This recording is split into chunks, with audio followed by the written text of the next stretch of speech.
kitties. We have all these kitties. Say hi. No, I was in the tub. I started a video, and then I had no internet signal, which reminds me, when I get these children all back to school, I'm going to reach out to Phoebe or whoever the hell it is and tell them that I would like to have internet, because we pay for internet, but it seems like you only have internet if you can, like, basically suck on the modem. Not that I don't really want to suck on a modem. So anyway, we had open house today for Amos. It was really nice. We got to go early, which was super helpful, a couple hours early before it got crowded and busy. And then that way we could just kind of, you know,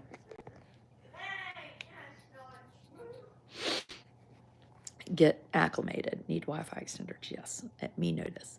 But I was thinking about, this is the 10th year that Amos has gone to school. He's only 11. And I know that feels weird, but he started on his 3rd birthday. So this is the 10th year that the 10th year that we've gone to school. And for some reason, it surprises me. It's never easy.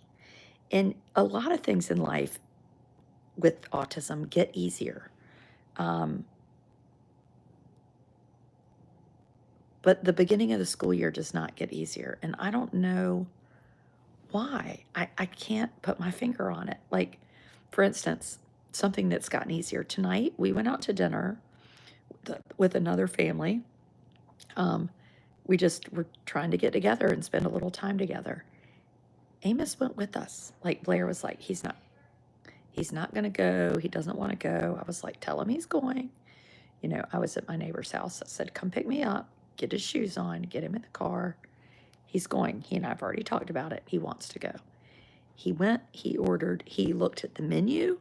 He ordered himself a cheeseburger. I mean, you know, with help, but he picked what he wanted. He ate it. They sang happy birthday in the Mexican restaurant, which is not exactly a quiet event. And he was like, we need to go home. But he lasted. We didn't have to leave. There was no crying.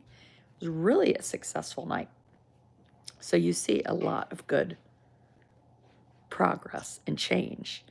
But the getting back in the swing of school things is hard. And I don't know, maybe it's harder for me than him. It's really stressful. It really stresses me out. And I think it's because I can't quite put my finger on what needs to happen for everything to be successful. So I worry. The cat has a lot of scabs on him. It's just those fleas. Well, I gave him like a big flea thing. What? Why does he have so many scabs? I grab him and he's prickly. Yes. Where? On his butt. Those are his nipples, boy. No, did you feel that? That's not. I don't think those are fleas. He was just like prickly. Well, I know I don't know what's happening. I'll take him to the vet. I need scissors.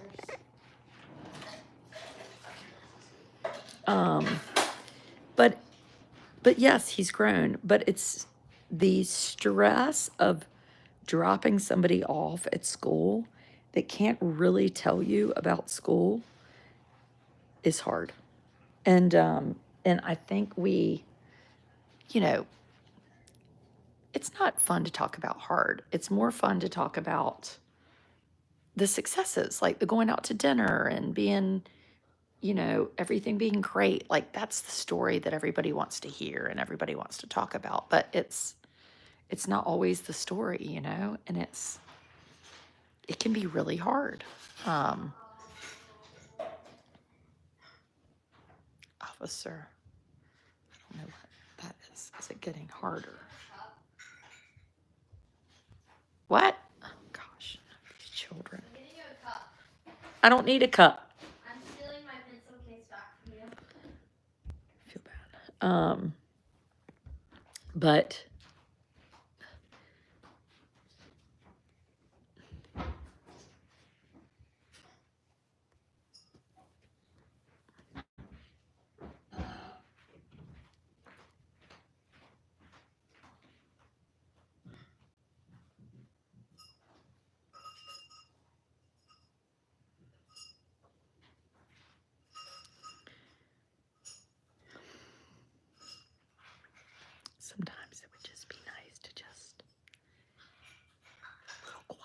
this is why I hide in the bathtub.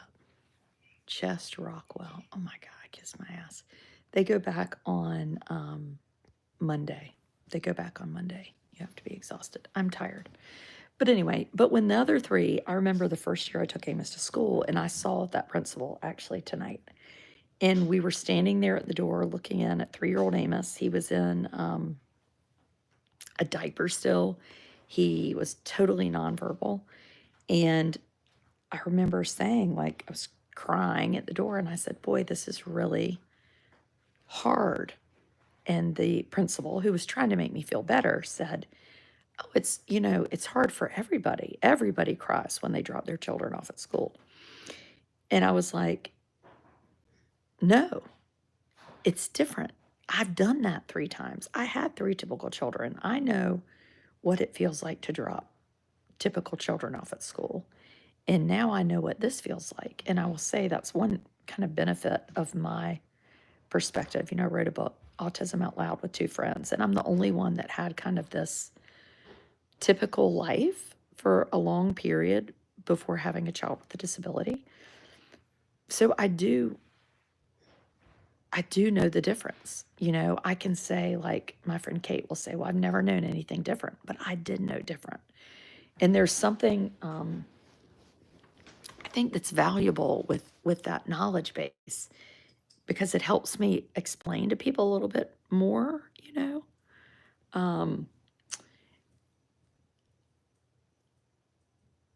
When you have typical children, you fret and fuss and worry, and it's not easy. I was saying I have 3 kids, one who's come home for senior year of high school, one is in college, one at 16. Like, it's not easy, but it's predictable. It's like, when you go to the fair, you're going to eat French fries and you're going to ride this ride. You're probably going to do the swings. And, it might rain, it might not, it might be windy. You don't know who you'll see, but you generally understand the concept of the fair. In Edenton, there's grass, it's hot, and, it's predictable. You know where the French fries are. And then with Amos, it's like saying, pack your bags and get in the car.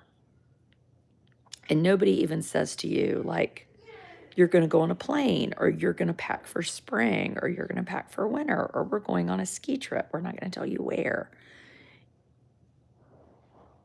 It's like your heart is kidnapped. You are just taken away. So every year it's like when we go to start school, it's this level of vulnerability that I just didn't know existed. And I've really been thinking about it, because I'm like, why is it not getting easier?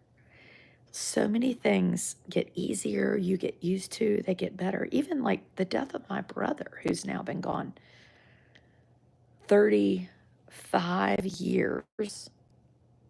It's easier. Like, even grief and death, those things have a beginning and an end. You kind of know what's going to happen.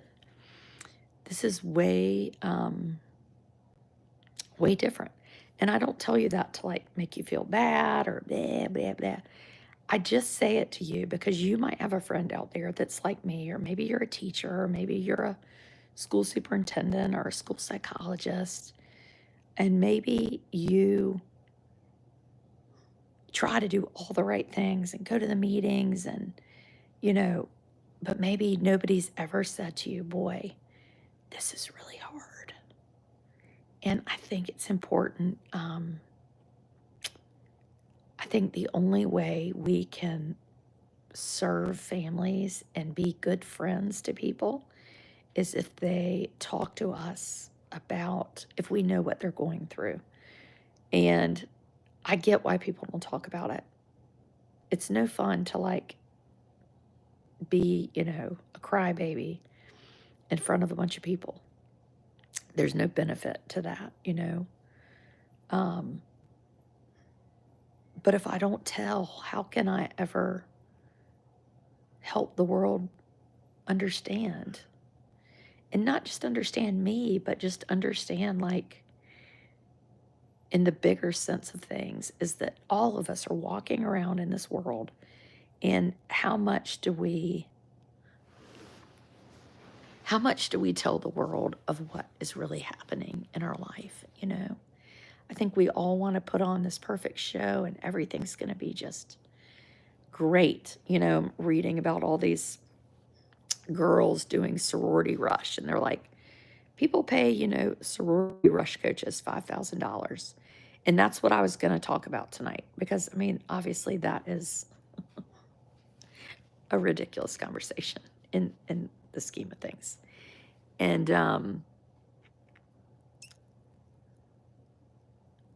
I think, wow, like, what if that were sorority rush? Like, that's actually something that people are worrying about. You know, it's just all relative. You know, sometimes people will be like, you're on Facebook, you know, your life is so good. And I'm like, you know, you're on Facebook and you're not in North Korea, then your life is good. I mean, if you're an American or live in a country where you have access to the internet, then you've got it pretty good. Um, I was taken aback today with how hard it was. And I was annoyed that it was hard. I mean, I was like, why is it still freaking hard? This should be getting easier. And it's not getting easier. And I don't know, you know, the children, this is our last year of elementary school. They'll be in middle school next year. And I mean, what? You're hungry. And that's Tiptoe. I'm going to take you to the vet tomorrow. We're going to see why you have flea bites, because we did your flea medicine. Yeah, we did. I don't know why you got the flea bites. I don't talk to my friends much about my husband's cancer. I don't want to be a sad sack, but sometimes I need to talk. You need your Zoloft. So I told my subscribers this week that I had left my Zoloft in Edenton. So, you know, whenever I like miss my Zoloft for a couple days, I really can tell. But there's part of me that's like, you know, the benefit of not taking Zoloft or whatever, which I clearly need, is that you do feel things a little better, you know, and you're having to feel things. And it's hard to feel things, but it's important to feel them, you know? Um, oh, you're starting student teaching. Oh, I love that. No, I love Amos's teachers. Excited. Um, his his homeroom teacher had a picture of him with his service dog in the cozy corner, so he could see himself in there. And to say that that meant a lot to me is, I could have laid in that cozy corner and cried. It was such a kind gesture. Um, he has a new ELA teacher, a new math teacher that I didn't know, and just she was so eager to want to do right by him, and I just appreciate that so much. Um, and you know, I have to trust all these people to love him and to have his interest at heart, you know, because he can't come home and say to me, boy, so and so was mean to me, or I didn't like that teacher. I'm having to constantly read his body language and work really hard um, to have his days set up in a way for him to be successful. Because what happens is when he's not successful, then it becomes like, well, we've got these problems. It's not Amos that's the problem. It's making sure that the day and the environment is set up in a way for his success. And it's really hard to know what that will look like, you know. And I think a lot of times we think, oh, parents are the experts, you know, the parents know. We don't know, or I don't know. I mean, I don't. I wish I did know, but I don't. I really don't. I try to know, but I don't. This year, one thing we're doing that's a little bit different, we're not going to start the year, we're not going to do PE. And it seems silly, but like PE is loud in the gym, and you can do PE outside, but if it's hot and they're gnats, that's not ideal for PE either. So, like, what do? How do we set Amos up for success? Maybe right now, we're not going to start with PE. We're going to do STEM twice a week. And I think we're going to do art twice a week. And we're just trying as a group and as a team to figure out the best way to do that. Do you plan to give his new teachers a copy of the book? Well, that's a good idea. I didn't even think about that. I was so focused on it last year. Yes, I will. I'm glad you said that. Yes, I really will. That's a great idea. Yeah, I mean, we're just trying, and I think that's a real key to success is to keep trying and to communicate regularly, like probably every day in the beginning, and being like, how's everything going? What do we need to be doing? What can we do? Or that's my plan. Tonight when we went out to dinner at the Mexican restaurant, and it was really busy. And this little fella came over and spoke to Amos from school. And I could see his mom, sitting there smiling. And I don't know if she encouraged him to come over, but he did, and it was like, wow, just coming over and saying hello, means so much. And really appreciating the parents that encourage that.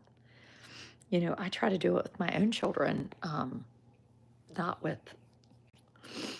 autism necessarily, but with like their friends or a friend that might seem like they're having a hard time, or maybe somebody that doesn't have quite the friend group. Like, how can we be inclusive? Let's be inclusive all the time. Do previous teachers speak with the new teachers? Yes, our school is really good about doing that, Julie.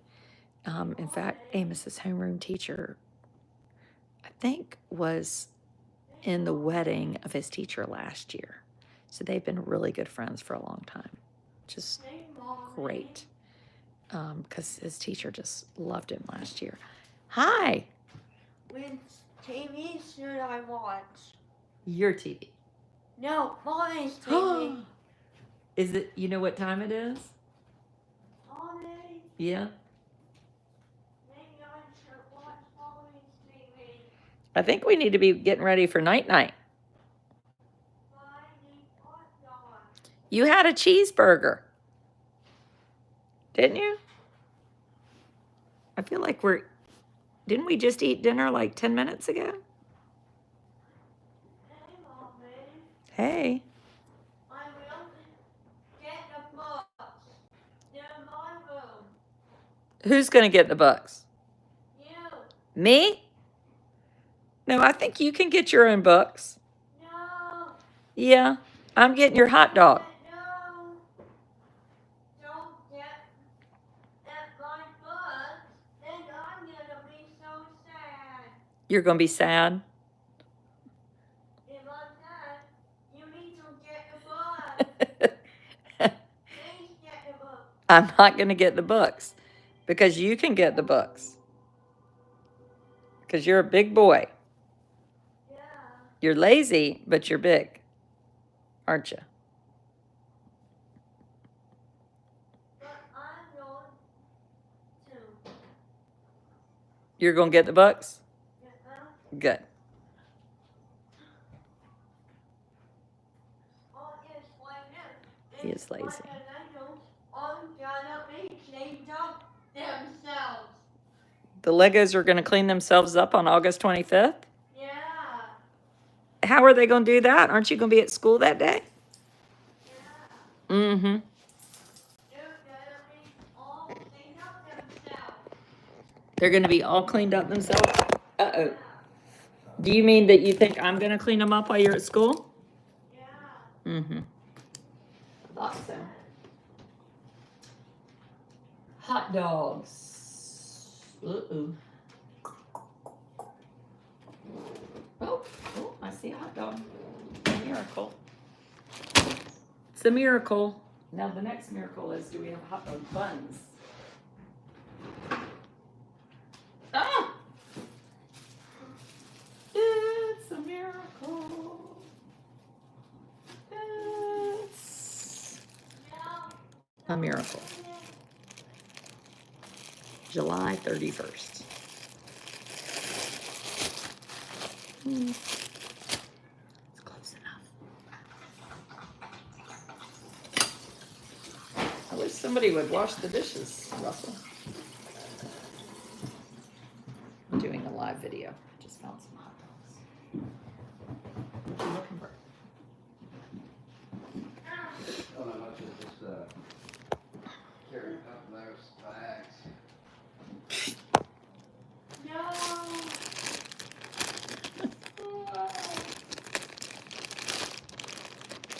Hot dog rolls keep for weeks.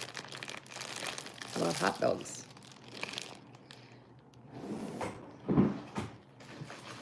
Oh. It's bad times around here. Bad times. I've been gone. Cats have flea bites. Amos, did you take your medicine?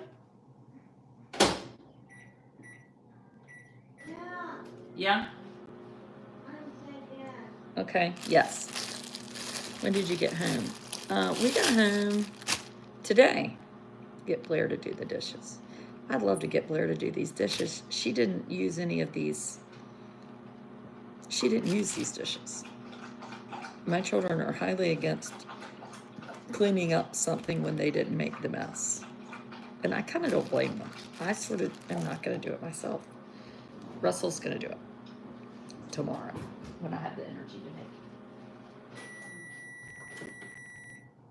it. Ugh.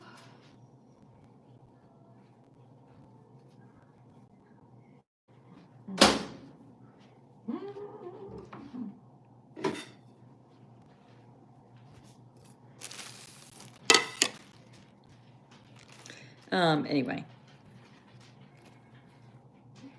I hope that wasn't too random, but I do think if you're the mom out there and you are like, holy cow, I don't know if I can send my person to school, I will say to you, you can do hard things. You can do it. And you might cry.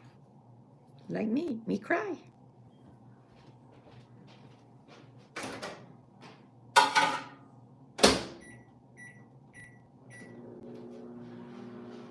But you can do it. And be willing to tell your teacher or your principal and say like, boy, this is really hard, and I just want you to know that I'm really struggling with this and I'm trying to do the best I can. And know that you're going to have to be vulnerable and share too for people to help you. People can't help you if you don't help them,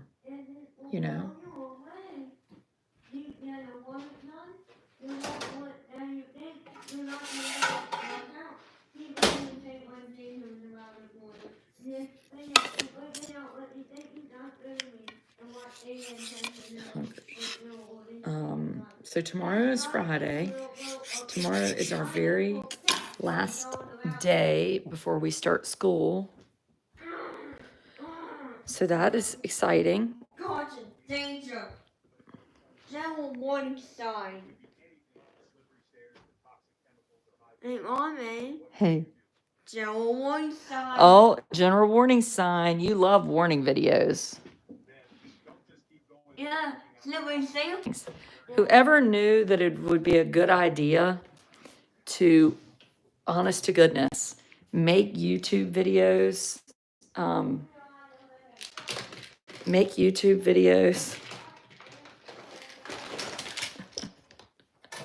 about safety, and then people will watch it.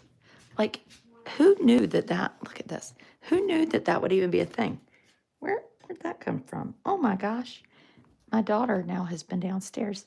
She has just taken this quilt, and that is not her quilt. It's bad times in here. This house is a freaking disaster. And it's, you know what? You just got to let some stuff like this go too, because it's going to be a disaster until everybody gets to school. My in-laws died, so we're redoing 2 houses right now. That's a disaster. Every closet is filled with stuff like this. Like there's some Easter baskets. You know, a snake, a rubber snake. Oh, look. Looky here. It's the backpack from last year.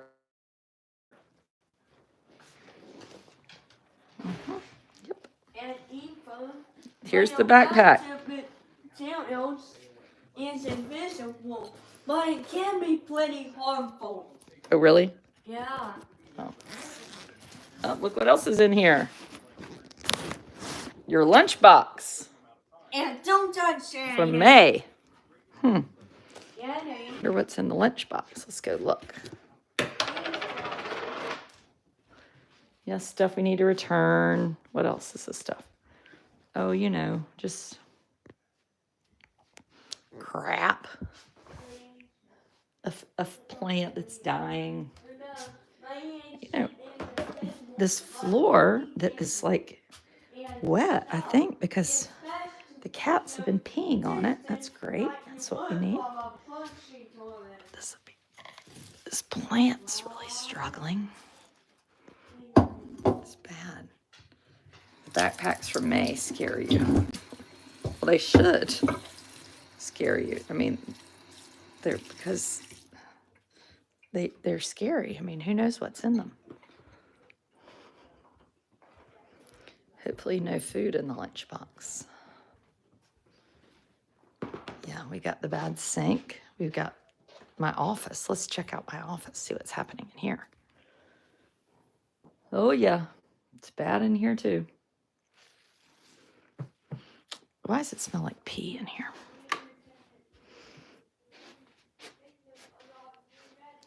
If a cat comes and pees in my office, I'm giving them away. I can't take it any longer. First day of school, my high schoolers, who I told to clean out bags, said, oh, I need to clean this out. Where's Carl?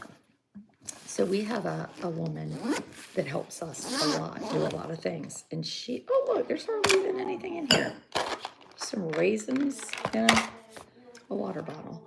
So she has been helping work on the other 2 houses that we are trying to get organized to sell. And that they require a tremendous amount. Where do you sign up for the coffee chats? Ooh, let me see if I can figure out. Hold on. Oh, I can't. I don't know. Somebody's going to have to help you. Nothing worse than the smell of cat pee. I would agree with you. Cat pee is right up there with gross. But anyway, everybody's starting school. So if you just have a typical child, not just, but like, just really talk to them about being inclusive. And I mean, it's something I have been really hammering in with my 16-year-old lately. It's in the hall closet.